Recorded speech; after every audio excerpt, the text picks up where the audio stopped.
Hello class. तो अगली exercise है आपकी एक्सरसाइज 1.3। 1.2 तक का आपका सारा काम पूरा हो गया था and it was explain to 1.3 में देखते हैं। इसमें कुछ प्रॉपर्टीज पहले हमें पढ़नी है जो कि नेमली हैं। पहली है क्लोजर प्रॉपर्टी, दूसरी है कम्यूटेटिव प्रॉपर्टी और तीसरी है एसोसिएटिव प्रॉपर्टी। ठीक है, तो प्रॉपर्टीज को थोड़ा सा समझ लेते हैं। पहली देखते हैं क्लोजर प्रॉपर्टी। क्लोजर प्रॉपर्टी क्या कहती है कि अगर हम किसी भी एक सर्टेन रेशनल नंबर में एक दूसरा रेशनल नंबर ऐड करते हैं तो जो हमें एक वैल्यू मिलेगी that will always be a rational number, कि जो रिजल्ट आएगा वो भी अपने आप में एक रेशनल नंबर ही आएगा। इसी तरीके से अगर हम किसी एक रेशनल नंबर से दूसरा नंबर सब्ट्रैक्ट करते हैं तब भी जो हमें रिजल्ट मिलेगा वो रेशनल नंबर ही मिलेगा। यानी कि इफ पहली है क्लोजर प्रॉपर्टी,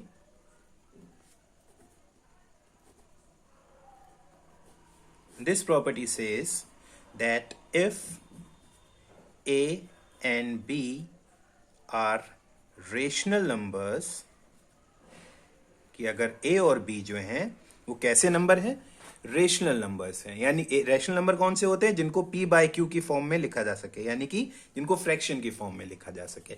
तो a और b अगर रेशनल नंबर हैं देन तो क्या होगा, a प्लस b जो होगा,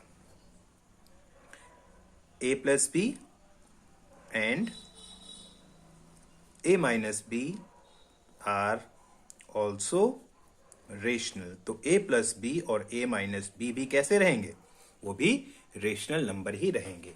एग्जाम्पल देख लेते हैं और इसको फटाफट समझ लेते हैं। एग्जाम्पल है लाइक मैं दो रेशनल नंबर ले लेता हूं, पहले दो बिना फ्रैक्शन की फॉर्म के रेशनल नंबर ले लेते हैं, फिर फ्रैक्शन की फॉर्म के ले लेते हैं। फॉर एग्जाम्पल मेरे पास दो रेशनल नंबर हैं लाइक 2 और 5। ठीक है, मैं इनका सम करता हूं तो मुझे क्या मिलता है 7। 2 रेशनल नंबर है 5 रेशनल नंबर है। इन दोनों का सम क्या आया 7, और 7 क्या रेशनल नंबर है। यानी कि ये कंडीशन वेरीफाई हो गई। ठीक है, 2 माइनस 5, अब यही सब्ट्रैक्शन करके देख लेते हैं। अभी हमने सम की बात की थी और डिफरेंस की बात की थी। तो सम तो हमने देख लिया कि अगर दो रेशनल नंबर को जोड़ते हैं तो हमें जो वैल्यू मिलेगी दैट इज रेशनल। इसी तरीके से जब हम डिफरेंस करते हैं 2 माइनस 5 तो हमारा रिजल्ट क्या आएगा, आर रिजल्ट विल बी -3। तो क्या -3 रेशनल है? बिल्कुल है, हमने इसको पढ़ लिया है ऑलरेडी कि जो भी इंटीजर्स होते हैं वो किस में आते हैं, रेशनल में आते हैं। तो yes it is rational number. चलिए ये भी रेशनल हो गया। ये तो दो नॉर्मल नंबर्स थे जो कि आप यूज करते रहते हो। अब दो फ्रैक्शंस के बेसिस पे देख लीजिए, लाइक 1/2 प्लस 1/3। आपने दो रेशनल नंबर अब की ये ले लिए, ये example 1, example 2, example 3 and example 4 यहाँ पे देख लेंगे। ठीक है, तो 1/2 प्लस 1/3 दो ऐड कैसे होंगे ये, लाइक आप पहले एलसीएम लोगे, 3 और 2 का एलसीएम 6। ओके, 2 की मल्टीप्लाई किसके साथ हुई कि 6 बन रहा है, 3 के साथ। तो अगर 2 की मल्टीप्लाई 3 के साथ हो रही है तो 2 के न्यूमरेटर की मल्टीप्लाई भी 3 के साथ हो जाएगी। तो 2 into 3 is 6, then 1 into 3 will be what, it will be 3 plus similarly 2 that is equal to what, 5/6। क्या 5/6 एक रेशनल नंबर है? बिल्कुल है। Condition again verified. एक बार सब्ट्रैक्शन का देख लेते हैं कि 1/2 minus 1/3 is equal to LCM again 6, और इधर क्या आ जाएगा 3 minus 2 that is equal to 1/6। क्या कंडीशन वेरीफाइड है? क्या दो रेशनल नंबर का डिफरेंस रेशनल नंबर आ रहा है? आ रहा है। तो ये कंडीशन अगेन वेरीफाइड। तो पहली प्रॉपर्टी क्या है, क्लोजर प्रॉपर्टी है। और वो क्या कहती है, वो कहती है कि अगर आपके पास कोई भी दो रेशनल नंबर हैं लाइक ए और बी, और वो दोनों के दोनों रेशनल हैं, तो उन दोनों नंबर्स का सम और उनका डिफरेंस दोनों के दोनों कैसे होते हैं, रेशनल ही होते हैं। ठीक है, देन सेकेंड प्रॉपर्टी जो है that is commutative property. Second one is commutative property. तो अब ये क्या कहती है सेकेंड प्रॉपर्टी आपकी, इट सेज कि if a and b are rational numbers, कि अगर ए और बी रेशनल नंबर्स हैं then a plus B is equal to b plus a. तो ए और बी का sum is equal to b और ए के सम के बराबर है। लाइक आप कोई भी दो नंबर्स आपके पास हैं, दो रेशनल नंबर्स हैं ए और बी, और इनको आप अगर ऐड करते हो, ठीक है, लाइक अगर हम आपसे कहें कि 2 में हम 5 जोड़ दें, और इधर लाइक ए पहले लिखा 2, बी बाद में लिखा 5, इधर बी पहले लिख दो 5 प्लस ए बाद में लिख दो 2, क्या दोनों का रिजल्ट डिफरेंट आएगा? नहीं, बिल्कुल नहीं डिफरेंट आएगा। It will be same, cos 2 plus 5 is equal to 7 and 5 plus 2 is also equal to 7। कि कोई भी दो रेशनल नंबर हैं, उनमें अगर आप प्लेस इंटरचेंज कर दो, लाइक कोई पहले एक लिखा है दूसरा बाद में लिखा है, तो ऐसे अगर आप लिखते हो तो रिजल्ट हमेशा कैसा आता है? रिजल्ट इज ऑलवेज सेम, ठीक है। लेकिन ये केवल और केवल एडिशन के ऊपर एप्लीकेबल है, it is not applicable for the subtraction. ये सब्ट्रैक्शन के ऊपर एप्लीकेबल नहीं है, तो we have to keep it in mind, okay. It is applicable only on addition। कि ये किस पे एप्लीकेबल है? केवल और केवल एडिशन पे एप्लीकेबल है, ठीक। तो एक एग्जांपल आपने ये देख लिया कि मैंने 2 और 5 को जोड़ा और इधर 5 और 2 को जोड़ा, तो रिजल्ट सेम है, यानी कि ये कंडीशन वेरीफाई हो गई। यही एक प्रॉपर्टी है जिसका नाम है कम्यूटेटिव प्रॉपर्टी। एक दूसरा एग्जाम्पल भी देख लीजिए, 1/2 प्लस 1/3, और इधर 1/3 प्लस 1/2, दोनों की वैल्यू जरा निकाल के देखते हैं। 2 और 3 का एलसीएम कितना हो गया? 6। 2 3 जा 6 होता है, तो न्यूमरेटर की भी 3 से मल्टीप्लाई कर दीजिए, 3 1 जा 3, प्लस 3 2 इज द 6, तो 1 2 is the 2। Again same here, 2 plus 3, and here 5/6, here also sum will be 5/6, okay, so it is same। That's why commutative property क्या कहती है कि अगर a और b दो रेशनल नंबर्स हैं, यानी कि यहाँ पे 2 रेशनल था और इधर 5 रेशनल था, ठीक है, तो इनको चाहे a प्लस b और b प्लस a दोनों की वैल्यू हमेशा कैसी होती है? सेम होती है, that is equal to what? 7। Similarly a plus b और b प्लस a, इनकी वैल्यू कितनी आई? सेम आई, that is equal to what? 5/6। ये हो गई दूसरी प्रॉपर्टी। अब तीसरी प्रॉपर्टी हम देख लेते हैं। तीसरी प्रॉपर्टी है एसोसिएटिव प्रॉपर्टी।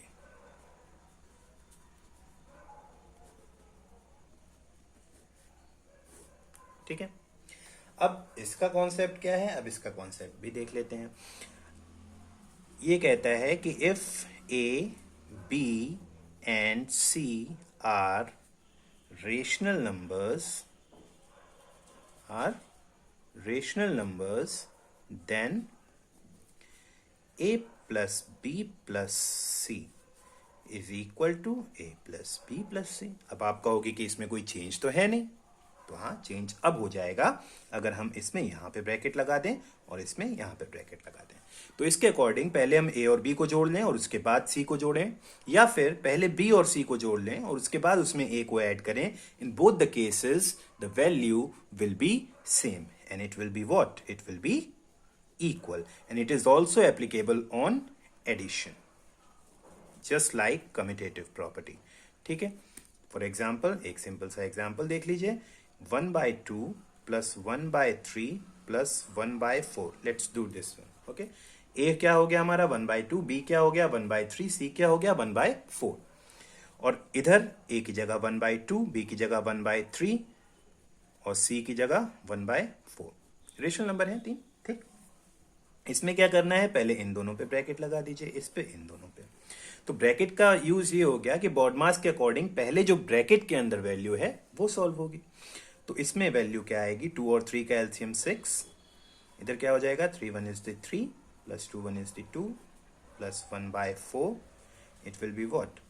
3 2 5, 5/6 प्लस 1/4। 6 और 4 का एलसीएम हमारे पास आ जाएगा इजिली, इट इज 12, और 6 2 is the 12, 5 2 is the 10 plus 4 3 3, that is equal to what? 13/12। ये आपके इस पार्ट की वैल्यू आई, ठीक। अब इस साइड को देख लेते हैं, इधर क्या आएगा? इधर पहले ब्रैकेट वाले वैल्यू दूसरी है, चेंज है, थोड़ी डिफरेंट है, तो इनको पहले सॉल्व कर लेते हैं। 4 और 3 का LCM it will be 12, here it will be 4 plus 3. So you'll get 1 by 2 plus 7 by 12. अब 2 और 12 का LCM आप लेंगे तो it will be what? It will be 12. Here it will be 6 plus 7. Okay, and then you will get 13 by 12. तो LHS की value left hand side की भी 13 by 12 आई और राइट हैंड साइड की भी 13 by 12 आई. ठीक, तो क्या कोई डिफरेंस आया इसमें? नहीं आया. यानी कि a plus B plus C की value is equal to a plus B plus C. Condition क्या है कि पहले कोई से भी आप दो सॉल्व कर सकते हो. There will be no effect on the sum. It will always be equal and that is your associative property. Okay, and at last one there comes you can call it additive identity. Additive identity या फिर property of zero. You can write it 0. Okay, then fourth one is this one, additive identity या property of zero. इसमें what you have to do, it's simple, बहुत आसान है. पता ही होगा आपको कि किसी भी नंबर में अगर जीरो आप ऐड करो, क्या उस पर कोई फर्क पड़ता है? नहीं. You will get the number itself. यानी कि whenever you add zero to any rational number, what you get? You get the rational number itself. Okay, so that's the fourth property and the last one. Okay, अब इसके basis पे exercise का एक question एक एक करके देख लेते हैं. ठीक है, एक्सरसाइज को देखिए. पहला क्वेश्चन इसका है like fill in the blanks using commutative property. Commutative property का यूज करके ब्लैंक्स को फिल करना है. बहुत आसान है, बहुत ही ज्यादा आसान है. ठीक है, तो पहले का सेकेंड पार्ट देख लो आप. It's quite easy. Second part क्या है? माइनस का 15 by 19 plus 18 by 23 is equal to, and here a blank is given to you. Okay, तो what you have to do, किसके अकॉर्डिंग हमें सॉल्व करनी है? कम्यूटेटिव प्रॉपर्टी के अकॉर्डिंग. और कम्यूटेटिव प्रॉपर्टी में हमने क्या पढ़ा था कि a plus B is equal to b plus a. Simple सी चीज है. तो यानी कि minus 15 by 19 plus 18 by 23 is equal to what? ये a मान लो, ये b मान लो. तो a plus B is equal to what? Is equal to b plus a. अब ध्यान रखिएगा, b आपने पहले लिखा, बी के पहले साइन कौन सा था? प्लस का. तो यहां प्लस लगाने की नीड है नहीं है. पहले लगाए लें या ना लगाने कोई फर्क नहीं पड़ता. ठीक है, और उसके बाद में क्या है? बी प्लस ए. ए की जगह पे क्या आएगा आपका? 15 बाय 19. और ध्यान रखिएगा जो साइन पहले लगा है उसको वहां पे कॉपी जरूर करते हैं. और जब भी दो साइन एक साथ हो you will use bracket. Okay, एक और एग्जाम्पल इसका देख लीजिए. फोर्थ देख लीजिए. It's quite easy. 1 by 3 plus minus 6 by 5. इसको भी कम्यूटेटिव प्रॉपर्टी के अकॉर्डिंग सॉल्व करना है. Again a plus B is equal to b plus a ना. तो a है 1 by 3, b है माइनस 6 by 5. तो what will you do? You will simply right minus 6 by 5 on the first place and plus 1 by 3 on the second place. Okay, it's done. Then move on to question number 2. इसमें associative property का use करके blanks को fill करना है. तो it's again quite easy. देखते हैं fourth वाला. इसका भी एक फोर्थ देख लेते हैं, एक 6 देख लेते हैं. फोर्थ क्या कहता है कि minus 11 by 38 plus 9 by 14 plus 6 by 19. इसको आपको एसोसिएटिव प्रॉपर्टी का यूज करके चेंज करना है. तो बस सिंपल सी चीज है. यहां पे दो जो बाद के हैं उनके ऊपर ब्रैकेट लगा है ना, तो अब की आपको जो दो बिगनिंग के हैं उनके ऊपर ब्रैकेट लगा देना है. तो ब्रैकेट लगाया. माइनस का 11 by 38, you have to put it in bracket, sorry, plus 9 by 14. चलिए कोई बात नहीं. ये किया, इसके ऊपर बिग ब्रैकेट लगा दो. ओके, ये एक अलग ब्रैकेट हो गया.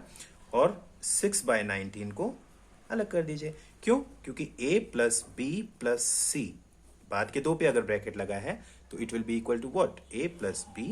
यानी first two will be solve first, then we will add the third one. इस तरीके से we can write it. Okay, then 6 वाला देख लीजिए. 11 by 29 plus big bracket minus 6 by 19 plus 8 by 11 and bracket close. Okay, now how will you right this again, बाद के दो पे ब्रैकेट है ना, बाद के दो पहले सॉल्व हो रहे हैं, तो अब आपको पहले के दो पे लाइक इन दोनों पे ब्रैकेट शिफ्ट करना है और इसको अकेला करना है. तो how will you right it, you will write 11/29 plus -6/19. -6/19 itself is in separate bracket. Okay, put the big bracket over here and plus 8/11. ठीक है, that's the answer for your second part. Okay, second question. Now watch out, question number 3. Question number 3 is like I'll solve two questions over here. First one I'll solve for the commutative property and second one I'll solve for the associative property. ठीक है, अभी मैंने आपको example जब पढ़ाई थी properties तब मैंने क्लियर कर दिए थे, एक बार फिर से देख लेते हैं, कोई प्रॉब्लम नहीं है. थर्ड का थर्ड देख लीजिए. ओके, थर्ड के थर्ड में है 3 plus -7/12 is equal to -7/12 plus 3. इसको हमें क्या करना है, we have to verify this. ठीक है, वेरीफाई करना मतलब जो चीज लिखी हुई है उसको प्रूव करके दिखाइए. ये कह रहे हैं कि इसकी वैल्यू इसके बराबर है. ठीक, चलिए इनका कहना है, अब हम करके देख लेते हैं. तो इस सर्टेन इक्वेशन में आपके पास दो पार्ट्स हैं. कौन से पार्ट्स हैं, एक वो जो इक्वल्स टू के लेफ्ट हैंड साइड पे है और एक वो पार्ट जो कि इक्वल्स टू के राइट हैंड साइड पे है. ठीक है, तो दोनों को सेपरेटली सॉल्व कर लेते हैं. ठीक है, तो पहला है LHS यानी कि लेफ्ट हैंड साइड. तो लेफ्ट हैंड साइड के लिए लेफ्ट हैंड साइड की वैल्यू लिखिए 3 प्लस -7/12. इसको आपने नोट डाउन किया. अब इसको आपको ऐड करना है. तो एक तो आपके पास फ्रैक्शनल फॉर्म में है, ठीक है, दूसरा आपके पास ऐसे ही लिखा हुआ है, तो इसको भी पहले फ्रैक्शनल रेशनल नंबर p/q के फॉर्म में कर लीजिए. It will B -7/12 and it will be what 3/1. ठीक है, अब दो आपके पास हो गए रेशनल नंबर्स. अब सिंपली आपको क्या करना है, सॉल्व कैसे किया जाएगा, इन दोनों का एलसीएम ले लीजिए डिनोमिनेटर्स का. तो यहाँ पे 12 है और यहाँ पे 1 है. ठीक है, तो इन दोनों का एलसीएम कितना आ जाएगा, the LCM will be 12. Okay, now compare करते हैं एक एक टर्म करके. ठीक, इस वाले टर्म को अगर देखें तो 3/1, 1 क्या बन गया आपका 12, कितने से मल्टीप्लाई हुआ 12 से. तो अगर 1 की मल्टीप्लाई 12 के साथ हो रही है तो उसके न्यूमरेटर की मल्टीप्लाई भी 12 के साथ हो जाएगी और 12 into 3 will be what, it will B 36. Okay, तो पहला पार्ट तो ये हो गया, कंपेयर हो गया. अब दूसरे पे आते हैं, प्लस का साइन लगाया आपने, यहाँ पे 12 लिखा है, तो 12 क्या बन गया 12. तो 12 कब बनता है, जब उसकी किससे मल्टीप्लाई होती है 1 के साथ में. ठीक है, तो अगर इसकी डिनोमिनेटर की मल्टीप्लाई 1 के साथ में हुई है तो न्यूमरेटर की भी 1 के साथ में होगी. तो -7 into 1 gets equal to what, it gets -7. ठीक है, आगे बढ़ते हैं. अपॉन में 12, here it will be 36 and plus into -7 and 36 into 36 minus 7, what will you get, you will get 29. It will be what, 29/12. okay, now left hand side पूरी solve हो चुकी, इससे आगे ये सॉल्व नहीं हो सकती. Now move on to the right hand side. अब राइट हैंड साइड देखते हैं. ठीक, ये क्या कहती है कि -7/12 प्लस 3, इसे हमें सॉल्व करना है. ठीक है, तो कोई खास फर्क नहीं है, 3/1 कर दीजिए इसको. अब 12 और 1 का एलसीएम, ये क्या आएगा, 12 और 1 का LCM will be 12. Okay, then again 12 की मल्टीप्लाई 1 के साथ, तो न्यूमरेटर की भी 1 के साथ, इट विल बी -7 प्लस 1 की मल्टीप्लाई किसके साथ हुई 12 के साथ में, तो न्यूमरेटर की भी 12 के साथ हो जाएगी 36. अब दोनों के साइन अपोजिट, होना क्या चाहिए, डिफरेंस. डिफरेंस करिए, 36 में से सब्ट्रैक्ट कर दीजिए -7 को, तो what will you get, you will gate 29 और अपॉन में क्या रहेगा 12. और इन दोनों में जब डिफरेंस में साइन नंबर कौन सा बड़ा है 36, तो sign will be positive, cos 36 is positive. तो LHS की वैल्यू अब यहां पे लिखेंगे सिंस. ठीक है, LHS की वैल्यू क्या है आपकी 29/12. Since LHS is equal to what, RHS. LHS और RHS कैसे आए आपके, बराबर आए, क्योंकि LHS की वैल्यू भी 29/12 है और RHS की वैल्यू भी 29/12 है. तो क्योंकि ये दोनों वैल्यू सेम है, देयरफॉर या hence you can write it is verified. तो ये क्या हो गया, वेरीफाइड हो गया, क्योंकि क्वेश्चन भी यही कह रहा था कि इसको वेरीफाई करना है और हमने करके दिखा दिया कि left hand side is equal to what, right hand side. Okay, now let's see the last question for this certain exercise. Okay, let me get the page.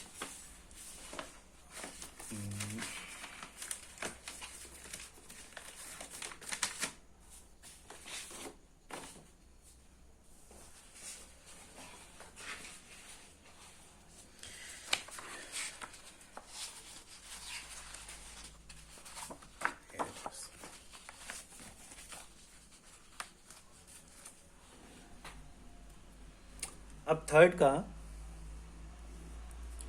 Question number 7 देख लीजिए। Okay, -1 plus -2 by 3 plus -3 by 4 is equal to -1 plus -2 by 3 plus -3 by 4। इसको verify करना है, ठीक है। तो again equals to के left hand side अलग सेपरेट सॉल्व करेंगे, राइट हैंड साइड अलग सेपरेट सॉल्व करेंगे, ठीक है। तो लेफ्ट हैंड साइड में देखते हैं हमारे पास क्या है। Left hand side note it down first of all, -1 plus -2 by 3 plus -3 by 4। पहले इस तरफ को सेपरेटली सॉल्व कर लेंगे, उससे अभी मतलब मत रखिएगा, ठीक है। इस पे आते हैं। तो पहले क्या सॉल्व होना चाहिए, बॉड मास के अकॉर्डिंग पहले ब्रैकेट शुड बी सॉल्व, ठीक है। बाहर वाले को ऐसे ही लिखते जाओ, -1 प्लस, इधर आइए, और इसमें 4 और 3 का एलसीएम कितना हो जाएगा, 12, ठीक है। अब पहले रेशनल नंबर को कंपेयर करिए। इसका डिनोमिनेटर 3 जो था वो कितना बन गया, 12, कितने से मल्टीप्लाई करके, 4 के साथ में। तो अगर 3 की मल्टीप्लाई 4 के साथ में हुई है तो न्यूमरेटर की मल्टीप्लाई भी 4 के साथ में होगी। तो -2 into 4 what will it be, it will B -8। okay, then plus into minus you can write here minus, okay। 4 into 3 is 12, so 3 into 3 what will it be, it will be 9, okay। then -1 plus bracket के अंदर भी अभी भी solve होना बाकी है further, 12 तो ये रहेगा, इसकी बात कर लेते हैं। दोनों साइन सेम है, सेम साइन में हम क्या करते हैं, एडिशन। ये मत कर दीजिएगा कि माइनस का साइन देखा और सबट्रैक्ट कर दिया, that will be wrong, okay. तो सेम साइन है, सेम साइन को हम ऐड कर देते हैं, इट विल बी 17, और साइन कौन सा आएगा, जो दोनों के पास में है, तो इट विल बी -17। अगले स्टेप में इसको भी रेशनल नंबर की फॉर्म में लिख लीजिए, और प्लस इंटू माइनस, -17/12, ये हो गया आपके पास। अब इन दोनों का एलसीएम कितना आएगा, इट विल बी 12। 1 की मल्टीप्लाई किससे हुई कि 12 बन गया, पहले रेशनल नंबर को कंपेयर करिए डिनोमिनेटर के साथ में, इसके डिनोमिनेटर को, तो 1 बन गया 12 से मल्टीप्लाई करके 12, तो ऊपर वाले की भी मल्टीप्लाई किसके साथ हो जाएगी, इसकी भी मल्टीप्लाई 12 के साथ हो जाएगी। तो 12 इंटू -1 विल बी -12, ठीक है। और 12 इंटू 1 इधर 1 के साथ मल्टीप्लाई, तो -17, and your answer will be -29/12। ये आपका LHS आ गया। अब RHS की तरफ चलते हैं, note it down. RHS -1 plus -2/3 and plus -3/4, here it is. पहले ब्रैकेट सॉल्व होना है बॉड मास के अकॉर्डिंग, तो इधर आते हैं, इसके अपॉन में 1 मान लीजिए, है ना। तो एलसीएम कितना हो जाएगा 3 और 1 का, इट विल बी 3। अब पहले रेशनल नंबर के डिनोमिनेटर को कंपेयर करते हैं, -1/1, तो 1 को क्या बना दिया हमने, 1 को बना दिया 3, कितने से मल्टीप्लाई करके, 1 3 बनता है 3 से मल्टीप्लाई करके, तो इसके न्यूमरेटर की भी 3 से मल्टीप्लाई हो जाएगी, here it will be -3, okay. Then plus into minus, minus. अब 3 की मल्टीप्लाई 1 के साथ हुई है, तो ऊपर भी 1 के साथ, it will B 2 1 is the 2, plus -3/, या फिर यहाँ पे आप एक बार में सॉल्व कर सकते हो, plus into minus, it will B -3/4, ठीक है। सॉल्व करते हैं, ब्रैकेट के अंदर 3 इधर आ गया, और दोनों के साइन सेम है, तो क्या हो जाएगा, एडिशन, -5/3 और -3/4, ओके। दो रेशनल नंबर आपके पास आ गए, एलसीएम ले लीजिए, 4 और 3 का कितना आ जाएगा, एलसीएम विल बी 12, ठीक। 3 की मल्टीप्लाई किसके साथ हो रही है? 4 के साथ में, तब 12 बन रहा है ना, तो -5 की मल्टीप्लाई भी 4 के साथ करिए, इट विल बी -5 into 4 यानी कि 20, देन माइनस साइन ओवर है, दैट विल बी है 4 into 3 is 12 ना, तो 3 into 3 will be 9, it will be -29/12। तो LHS की वैल्यू कितनी आई आपकी? LHS की वैल्यू आई -29/12, RHS की वैल्यू भी -29/12। तो यहां पे आप लिखेंगे कि since LHS is equal to RHS, therefore hence verified, okay, solve. अब ये जो आपके पास है, ये क्वेश्चन नंबर 3 आपका यहां पे पूरा होता है। Question number 4 and question number 5 you can easily do by yourself, it's quite easy, बहुत ज्यादा आसान है, तो ये आप खुद से करिएगा। और कोई प्रॉब्लम हो तो please do call me, otherwise I know you guys can do it, okay. तो exercise 1.3 is all you have to do by yourself, the remaining parts, okay? Thank you.